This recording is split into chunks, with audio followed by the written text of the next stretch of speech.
Hello, we're glad you've joined us for this live webinar. Don't hesitate. Learn how to step up your library prep with new Biomek iSeries Genomic Sample Prep Workstations. I'm Judy O'Rourke of LabRoots, and I'll be moderating this session.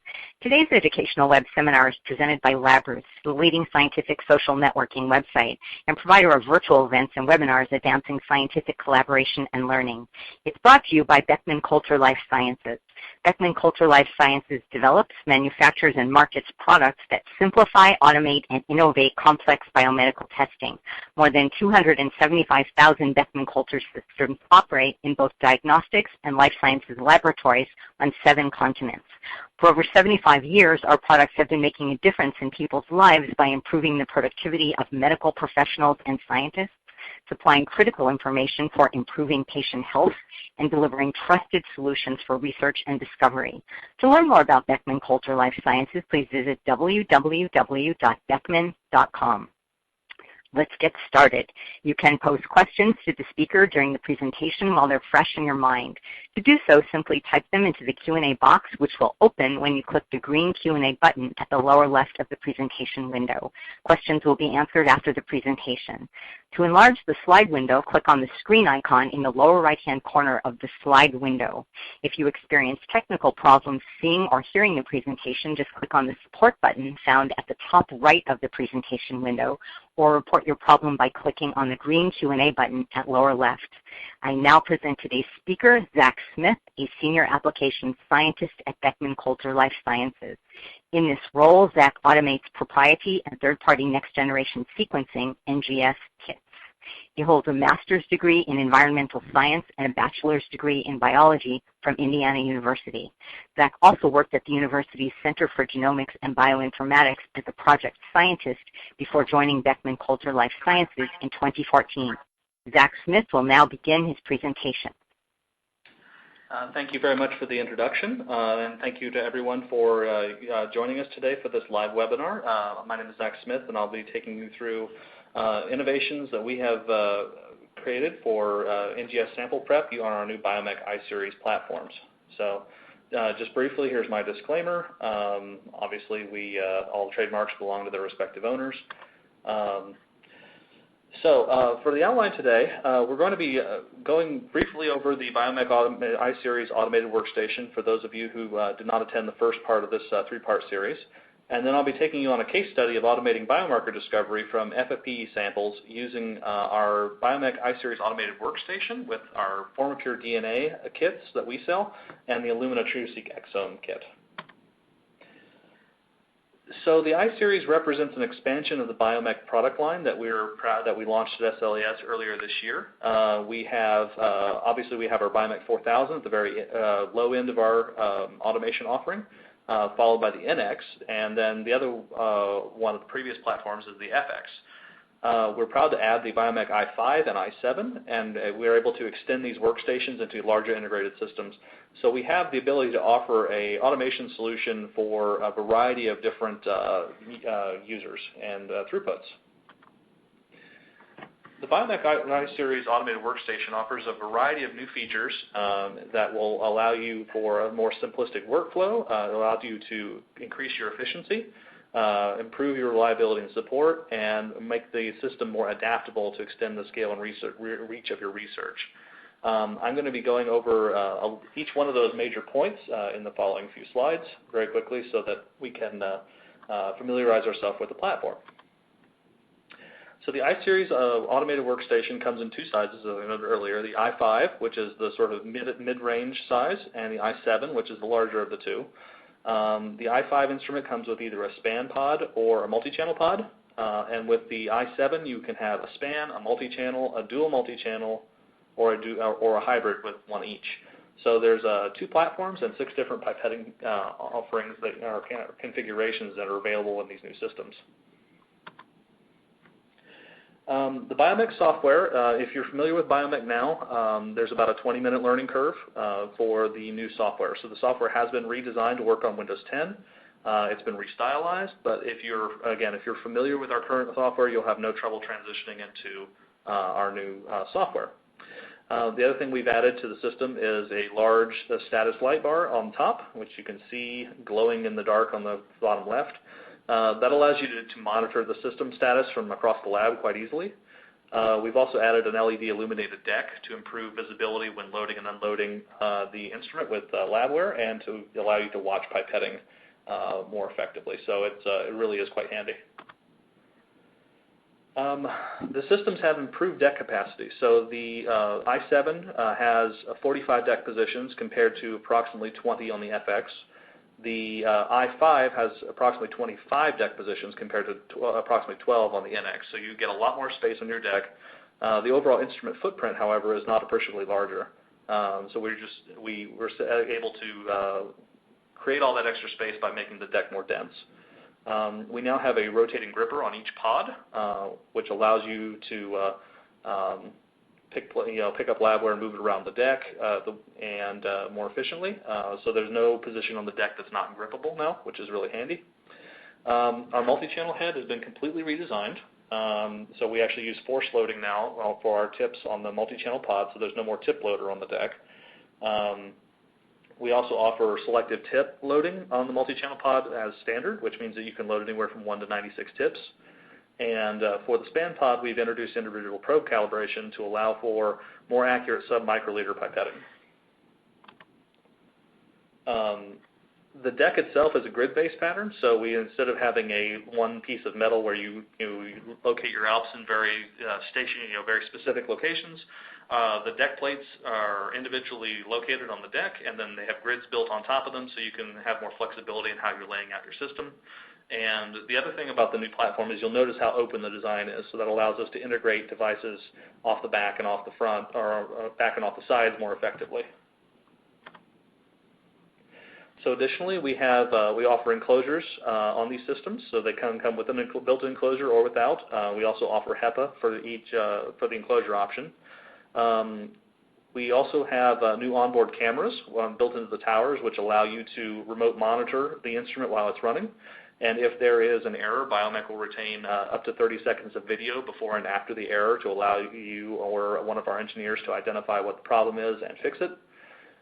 Additionally, we're offering our Pro Service, which allows us to remote into assuming of course that your IT department will allow us to do so, allows us to remote into the Biomek controller and get the files we need in case you need service of some variety with an application or there's a particular software question that you have. And then obviously we're maintaining our current customer training program and application support to get you up and running. So Beckman Culture works with a wide variety of partners, and we have automation solutions that help drive acceleration in virtually in a number of different ways.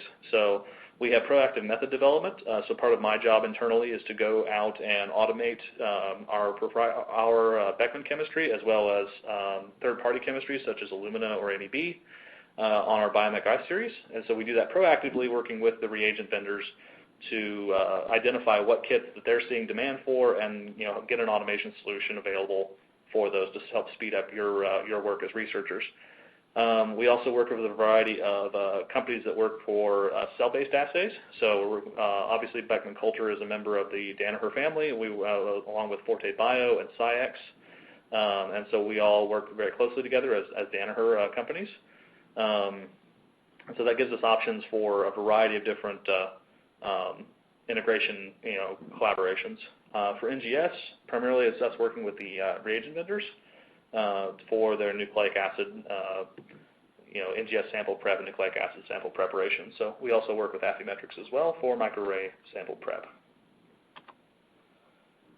So I-Series really does a lot for helping expand your efficiency and turnaround time for method development. So the screenshot you see here on the bottom of the slide is basically a comparison sheet between our current methods, if they exist on the FX, and what we're time savings and whatnot you achieve with the I-Series. So for example, with Illumina stranded mRNA for the FX, we have to do it in terms of there's at least one manual deck reset because of the deck capacity at the end of cDNA synthesis. Whereas that same method on the I-Series I7 can be set up once and completely walk away in approximately 8.5 hours. So you get increased ability to walk away. You get better, more and better turnaround time. And then we also have a method card that we can certainly be happy to send to you with what we've developed currently and what we're in the process of implementing on the iSeries.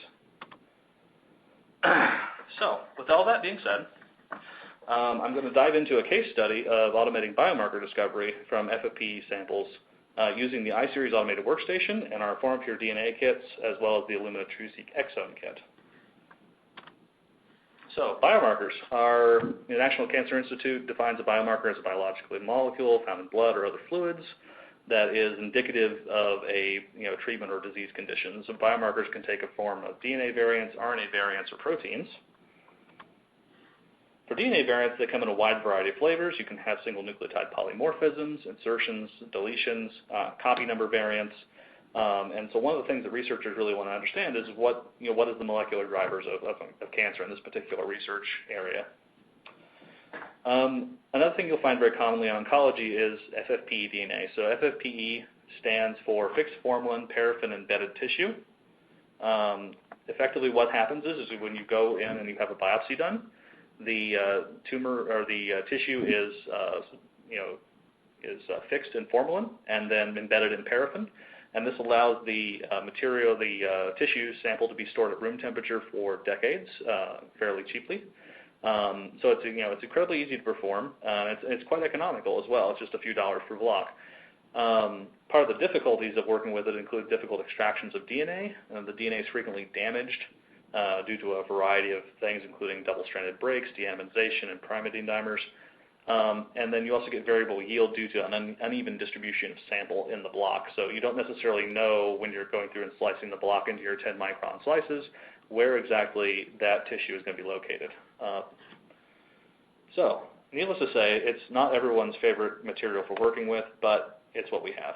So with that, Beckman Coulter just recently released a new kit called Pure DNA for extracting DNA from FFPE material.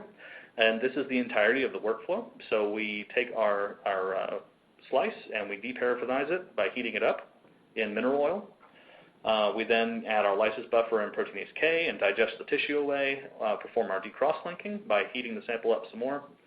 And then we add RNase A to digest away all the RNA. And then we use our solid phase reversible immobilization technology, or SPRY beads, to bind the DNA, remove it from solution, wash it, and then elute. So as you can see, it's an extremely compact workflow and does not require any spin columns, and generally works quite nicely. So 9 steps. There's one optional centrifuge step, no xylene required, and just 3 temperatures. So it's not a terribly complex workflow. Makes it quite easy on an automation specialist such as myself. So this is just some manual extraction data that my colleague Jung Do, who's the internal application scientist for reagents, generated. So as you can see here, comparing FPDNA to supplier Q's yields with Horizon, breast cancer, or large intestine, liver, and lung, we were able to get comparable or better yields, both in terms of the quantity of DNA that was isolated as well as the quality of the DNA per nanodrop readings in the chart on the bottom left, or bottom right, excuse me. So the next question we wanted to address is, because we had heard from a variety of our customers, is, well, that's all well and good, but what if I wanted to do a split extraction? What if I wanted to get DNA and RNA out of the same sample? So Jung went back and began working on an expanded workflow. So the split workflow is here shown graphically, but it's very similar to the DNA-only workflow. So we end up with we perform the deparaffinization and the lysis and the proteinase K treatment, and then the lysate itself is split into two different plates. And then we proceed to go through and do a DNA workflow on top and an RNA workflow on the bottom. So it allows us to actually isolate total nucleic acid from one sample. So this is some comparative RNA yields, comparing supplier Q, supplier O, and supplier A. We also looked at Peltier versus orbital shaker on these. So you can see our RNA yields are quite good that we're getting from stomach, and from, not obviously not as good from breast or lung or liver, but a lot of this is block dependent. So I think the yields here are certainly more than sufficient for most NGS applications. The other thing we've noticed, or we've shown at a variety of different locations, not just our internal lab, is that the RNA that we're getting is actually more intact than the RNA that's derived from comparable kits. So you can see here is these are bioanalyzer RNA nano traces of the RNA that was derived from using a form-pure DNA kit. The blue traces you're seeing in each of the 4 images that you're seeing here are from our kit, and the red traces you're seeing here are from supplier Q's kit. So as you can see, we're actually getting some more higher molecular weight RNA species with our chemistry, which this is pretty exciting stuff. The other thing we did is we went through and verified that the RNA that we're using is actually NGS compatible. So we actually ran through manually the Illumina TrueSeq RNA Access Kit. So this is some more work that was done by my colleague Jung. So on the right hand, or on my left, your right probably, side of the screen, you'll see bioanalyzer traces at the various points in the library prep, and then some sequencing metrics that Jung generated in-house on our NextSeq platform. As you can see, the insert link distribution was pretty tight. The majority of the sample was coming to the coding region, and our transcript coverage was fairly uniform, meaning that we're not biasing the library preparation isn't biased towards one end of the RNA or the other. So that was some pretty solid data. So for my part, what I did was that we put together an entire workflow utilizing our chemistry and our liquid handler, and for the DNA extraction from the FFPE blocks, and utilizing the Illumina TrueSeq exome kit on our liquid handler for the actual NGS library prep. So as you can see here, we can certainly provide you with a sectioning option through our fellow OPCO at Leica with Microtome. And then we also utilize the molecular devices SpectraMax i3 for our fluorometric assays for concentration. We determined after nucleic acid extraction. We then would perform. So we did the block sectioning on the Leica Microtome. We then would extract the DNA using our form-pure DNA kit. Performed a QC of the DNA on the liquid handler. Then did our library prep on the same platform, and then finally did NGS QC on the platform as well. So this is the deck configuration of the instrument that I used for this work. This is a Biomek iSeries i7 dual hybrids with a multi-channel pod and a span pod. So the multi-channel pod in here, in this case, has our new 1200 microliter pipetting head on it. It was also equipped with a automated thermocycler, or ATC. We also have the ability, incidentally, to do a biometric T-robot or an HECO ODTC if you want additional walk-away time by putting your thermocycler right on the deck. And we also used a Beckman orbital shaker and one HECO static Peltier for keeping our enzyme master mixes cool. So as you can see, the extra deck capacity really does help a lot. So the other thing that these methods that we've developed in-house sport is our demonstrated method interface, which is a 3-part software interface. So the first part of the software, it would be our Biomek Method Launcher offering. So what we've come to the realization over the course of our last few years is that the majority of our users are operators. They're not necessarily programmers. And so Biomek Method Launcher was designed to give our operators the ability to just go up to an interface and select which method they want to run and not have to dive into the complexities of the Biomek software if they didn't wish to. So they would go to the launcher, they would select run form-pure DNA, or they would select the NGS application of interest, and then number 2, the method option selector would then pop up. So this is where they are able to go and configure the workflow to match the number of samples they're processing. If there's anything, if they want to stop an approved stop point, this is where they would set that up.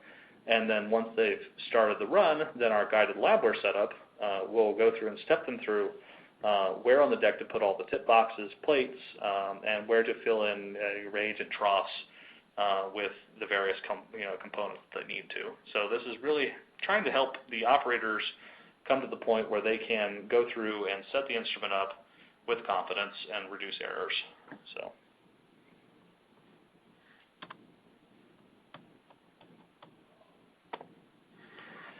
So for our form-pure DNA method, so I've got a sort of a workflow diagram up top. So for a manual protocol, we have the dewax, lysis, decross, nuclease treatment, bind, 2 washes, and elution. For the automation protocol, we basically do all that as one general workflow. There is approximately 15 to 20 minutes of hands-on time for setting the method up, and then there are a variety of times that you're seeing listed here. So if you're running through and doing the dewax, lysis, and decross on deck, and it's approximately 4 hours and 45 minutes for 96, up to 96 DNA samples, and 1 hour and 33 minutes of the actual nucleic acid, bind, wash, elute part of the method. We also have, so effectively you're looking at about 6 hours and 15 minutes approximately for 96 DNA samples, or 6 hours and 30 minutes for up to 96 RNA only, or if we were performing a split workflow, 96 DNA and 96 RNA simultaneously from the same sections. So one technician with one Biomek and approximately an hour and a half of hands-on time could do up to 500 samples a week with the automation method that we've developed as it currently stands. So not too shabby. For the biomarker experiment that we performed here, we had 8 technical replicates of Horizon HD200 reference material. So this is the multiplex FFPE reference material that Horizon Diagnostics sells, as well as 5 different FFPE block samples from Aspirin, 2 breast, 2 lung, and a liver at varying ages from 3 to 5 years. And we had 4 technical replicates for each of those. We had one 10-micron curl for each of those technical replicates. So here's our FFPE DNA yields as calculated from a picogreen setup on the Biomek iSeries. So Horizon samples, we had one sample, which was Horizon number 4, where there was not as much material in the tube as there was the other samples. But I went ahead and ran it anyway. I don't know if they were running to the end of the block when they were sectioning that one. But as you can see, for all the other samples, we're getting well in excess of 400 nanograms of double-stranded DNA out of each of our Horizon samples, which was quite heartening. Some of which were quite a bit higher than 400 nanograms. And then, as you can see from the rest of the samples, so 76 and 96 were our breast or our lung samples. Breast. And as you can see here, there's quite a bit of difference in the yields we're getting, and we see this all the time with FFPE material, that there is, going from section to section and from block to block, we can see quite a bit of difference in yield. For our breast and liver, breast was 110 and 121, and our liver was 107.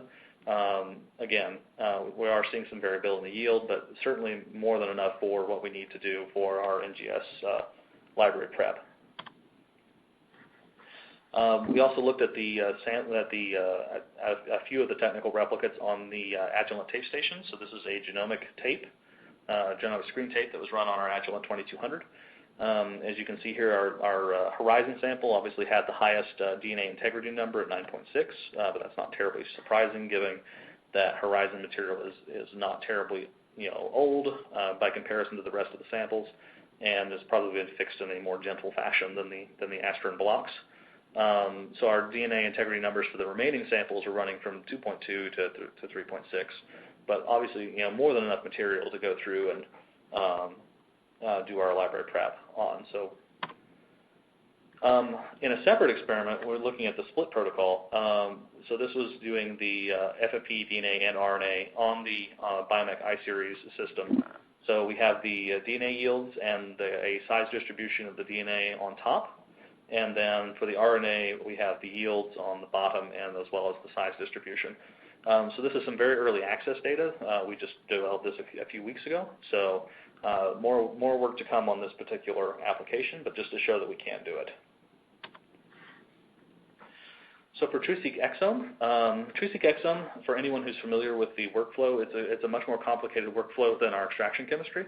So you start off with a DNA fragmentation and cleanup, followed by end repair and size selection, A-tailing, adapter ligation, PCR and post-PCR cleanup, and that sort of section 1 up to the end of library construction. Then you quantify the individual libraries and you pool them for your hybridization capture. And then there's 2 rounds of hybridization capture followed by enrichment PCR and enrichment PCR cleanup. Our automation method basically divides those into 3 major sections. So on the first day you would run a section 1 and get that up through your end of library construction, and then section 2 you would run on day 2, going into the second hybridization, which requires a minimum of 14.5 hours of hybridization. And then section 3 is what you would finish up on the 3rd day. And then the times for processing up to 96 samples or 8 pools is included in the bottom as well as some setup time estimates. Obviously, I didn't include the hybridization times because those were run off deck. As far as the hybridizations are concerned, that's not really something we recommend running with the on-deck thermocyclers generally, because the evaporation might become quite a bit of an issue. So for our experiment, we had basically 4 6-plex pools that we were running. So pool 1 included all of our FFPE samples as well as 1 horizon spike. And in the other 3 pools, we replaced the block 76 technical replicate with per mega genomic DNA just to test the workflow, to give it some, this is what pristine DNA would look like when run through the automation. There were some protocol deviations, so Illumina did publish a tech note for working with FFPE material with this kit. So we did use 300 nanograms of FFPE DNA input for the library construction as opposed to 100. Utilized 12 cycles of PCR for the library amplification and 500 nanograms of library going into hybridization capture. So those are all per Illumina's recommendations. Here we see some library traces and the final library yields that we're looking at for our individual libraries. So as you can see on the right, we're seeing a genomic DNA library, one of the per mega genomic DNA libraries, and then on the left we're seeing our FFPE libraries. So we had slightly higher adapter dimers in the FFPE libraries compared to the genomic library, but that is to be expected given some of the challenges in working with FFPE material. It doesn't necessarily ligate as well or readily or amplify as readily as our genomic DNA due to the various bits of damage that occurs during the fixation process. But our library yields were more than sufficient for going forward into library construction or into the hybridization capture. So the traces you're seeing on this slide are 2 pools. So we took 2 of the 6-plex pools in through hybridization capture, pool 1 and pool 2. The traces are on the left. qPCR yields calculated on the right were quite high. So more than enough material to go into sequencing. So in our internal applications lab here in Indianapolis, we have both a NextSeq and a MySeq sequencer from Illumina, which is extremely handy for generating sequencing data. We don't have to rely on a vendor or an outside source to do so. So we did a single NextSeq run with a 2x76 paired in kit. We generated approximately 114 million reads with 96% of the reads or higher being past the filter and identified. So we then took the reads and used the we used the base enrichment 3.0 app, which uses the Isaac aligner and a variety of other bioinformatics programs to map the reads to the reference genome and provide an on-target read enrichment numbers. So this is the data that you're seeing here. So in each of the samples that constitute pool 1, so we only sequenced 1 pool on this in order to get fairly decent depth of coverage on our 1 NextSeq run. Our percent read alignments were over 90% in all cases. Our percent padded read enrichment was approximately 60% for all samples. So padded read enrichment is the percent of the reads that are falling within the designated regions of the TruSeq exome kit. I think there's approximately 214,000 regions that are covered in that kit. So we would use the bed file from Illumina to calculate how many of those, how many of our map reads are falling into those regions. Of the regions that are in the kit, approximately 99% of them were covered end to end, at least to 1x, as you can see from the graph below. So that meant that we had a fairly uniform coverage of our regions.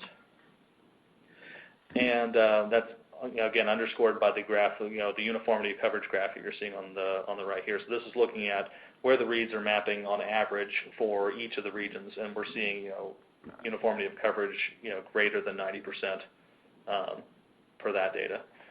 Another thing we looked at was the mean region depth of coverage. So the horizon sample performed the best with almost 200x coverage. We did see approximately somewhere around 50x coverage total for the for the breast and the lung, and approximately 100x coverage for the liver sample. When we, on average across all the regions, when we looked at the targeted region depth of coverage and broke it down by 1x, 10x, or 20 or 50x coverage, the horizon sample obviously outperformed all of them. So 90% of the regions were covered at 50x or higher. The liver sample performed the next best with approximately 70% of the regions covered at 50x or higher. The other samples you can see there as well. I believe if we'd had more sequencing coverage from a HiSeq run or additional NextSeq runs, that we could have driven these numbers up substantially.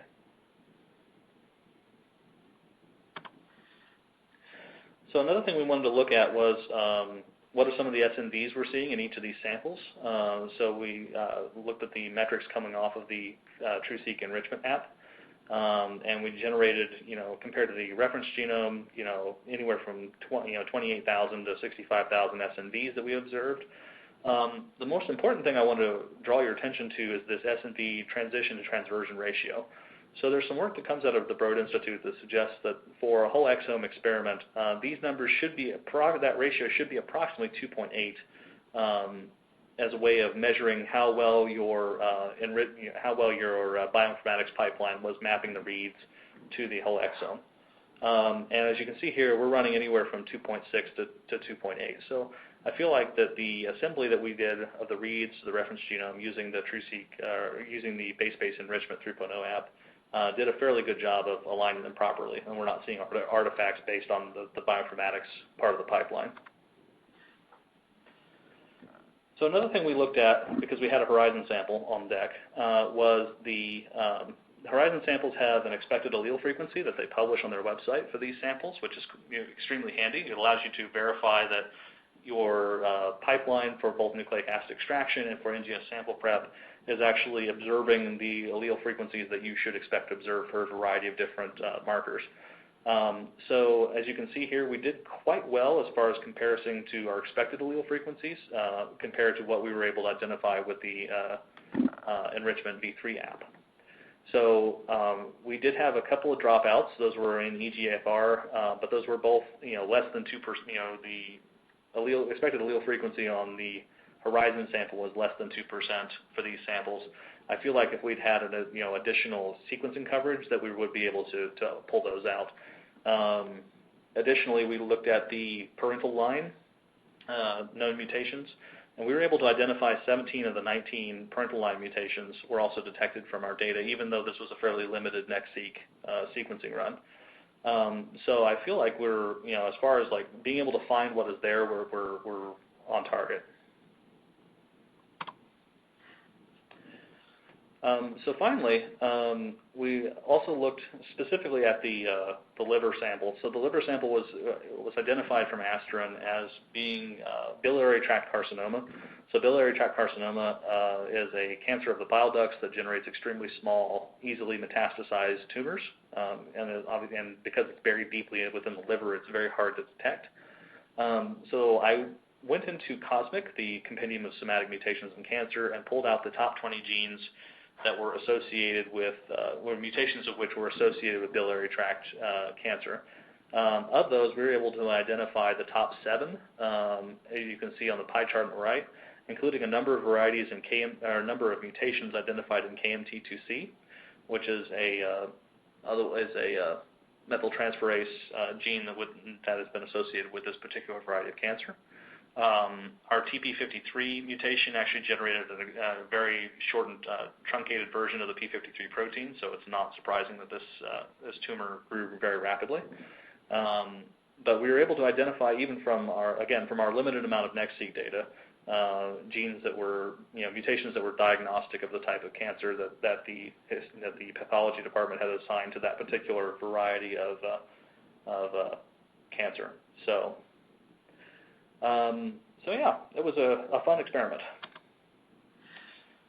And so with that, I want to acknowledge my colleagues here at Beckman Culture, including Shilpa Parak, who's also a next generation applications development scientist like myself, and Kathy Monkvold, Lee Liu, Asmita Patel, Amy Yoder, and JP Pallas, who are all members of our internal development team for the FormaPure DNA kit, as well as Lisa Jackson, who's our genomics automation manager. So with that, I will be happy to take your questions, and thank you very much for attending. Thank you, Zach, for your presentation. A quick reminder for our audience on how to submit questions. Simply type them in the Q&A box found by clicking on the green Q&A button at the lower left of the presentation window. Zach Smith will answer as many questions as time permits. And our first question is, are all of your demonstrated methods available with iSeries instruments? So that's a great question. So we are in the process of moving our demonstrated methods over to the iSeries platforms. There's been a number of changes to the hardware and the software. So for example, the software for the iSeries runs on Windows 10, and the current Biomek runs on Windows 7. So there's a software challenge there. And then there's the increased deck capacity and the new grippers, for example, of the new platform. That is really giving us an opportunity to look at our current demonstrated methods and take advantage of all the new capabilities we have on the iSeries. So can we make the method faster? Can we make it process more samples? Can we reduce the number of interactions that the user needs to do with the instrument in order to get a complete workflow on the deck? So we are in the process of building out that demonstrated portfolio for the iSeries right now. And we'll be happy to talk about any specific methods if you would want to contact us. Next one is, can I use FormaPure DNA for RNA isolation? Yes, you can. So we, as we covered in the slide deck earlier, so we do have a extraction workflow for FormaPure for extracting RNA from FFPE material using our FormaPure DNA kit. Can you provide an example where an NGS method is shorter or has fewer touch points on an iSeries instrument compared to current Biomek platforms? Yes, I certainly can. So with Illumina stranded mRNA, for example, right now on our FX, there's a mandatory deck reset at the end of cDNA synthesis, and then you go through and do the remainder of the library preparation.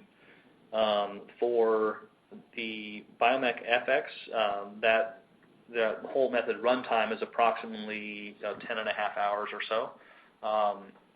For the putting the same method on the i7, we have enough deck space. We can put everything on the deck that we need for the entirety of library construction, from starting with your RNA all the way through to the end, the final enrichment PCR step. And because of the extra capacity and whatnot of the multi-channel head, we're able to do that entire 96 sample workflow in about 8.5 hours. So we've saved one touch point and approximately an hour and a half of processing time. Has other Beckman software, SAMI, DART, been updated to work with the iSeries instruments? Yes. So in addition to Biomek, we also have DART and SAMI have been updated to work with the new iSeries platforms. So for those of you who aren't familiar, DART, our data acquisition and reporting tool, allows you to take data in and out of Biomek software from a LIMS system. The best way to think about it is the front porch of your LIMS. So if you want to be able to move data in and out of the DART repository between methods, as the instrument is processing, that's perfectly fine with DART.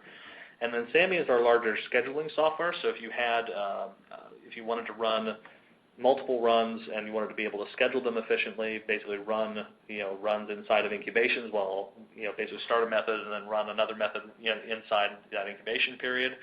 Or if you wanted to schedule multiple runs across multiple instruments, SAMI would be your one. So yes, it's all been updated to run on the new iSeries software and instruments. If a variant is not detected, do you have to assume the possibility that that variant to be less than 2% and find another method, or just throw away that gene info, or was the example set up to show this anomaly? So generally, for samples coming from Horizon, I tend to believe that the variants are there when Horizon's QC department says that they're there. So if a variant falls below 2%, maybe what you need to do is you need to find a different NGS kit that's sort of like amplification-based, like TrueSight Tumor 15 or 26, for example, that allows you to do a much higher depth of coverage. TrueSeq exome, because you're sequencing the entire exome, is not really the best platform for putting on the NextSeq, just because you're trying to get a higher depth of coverage over a much wider region of the genome, and then maybe an amplification-based NGS application would be better if we're hunting a small subsection of genes on a smaller sequencing instrument. What sort of equipment integrations are available for iSeries platforms?